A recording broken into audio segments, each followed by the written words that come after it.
દહેજ ભરૂચ રોડ ઉપરથી શંકાસ્પદ લોખંડના સળિયા જપ્ત કરવામાં આવ્યા છે। 15,450 કિલો વજનના સળિયા સાથે ટેમ્પો ઝડપી પાડ્યો હતો। કોઈ દસ્તાવેજ ન મળતા 8.63 લાખનો મુદ્દેમાલ જપ્ત કર્યો હતો। ભરૂચ જિલ્લાના દહેજ ભરૂચ 4 લેન રોડ ઉપરથી એસઓજી ભરૂચની ટીમે શંકાસ્પદ રીતે લોખંડના સળિયાનો જથ્થો લઈ જતા એક ટેમ્પાને ઝડપી પાડ્યો છે।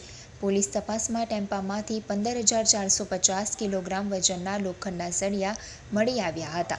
આરોપી પાસેથી આ મુદ્દામાલ અંગે કોઈપણ પ્રકારના કાયદેસર દસ્તાવેજ ન મળતા પોલીસે તમામ મુદ્દામાલ કબજે કરી કાર્યવાહી હાથ ધરી છે।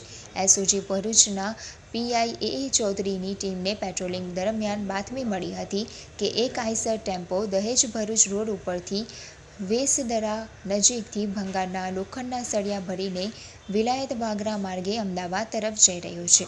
બાતમીના આધારે પોલીસે વિલાયત ચોકડી નજીક વોચ ગોઠવી ટેમ્પોને અટકાવીને તપાસ હાથ ધરી હતી। ચેકિંગ દરમિયાન ટેમ્પામાંથી મોટો જથ્થો લોખંડના સળિયાનો મળી આવ્યો હતો।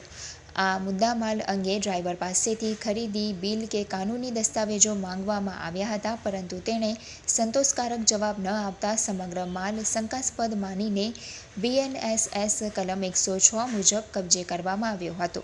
પોલીસે ટેમ્પો ચલાવતા ઈસમ રાજેન્દ્રસિંહ ભૂરસિંહ ભાટી હાલ રહે હંસપુરા નાના ચિલોડા અમદાવાદ અને મૂળ નિવાસી રાજસમંદ રાજસ્થાનને બીએનએસએસ કલમ 35(1) હેઠળ અટક કરી છે।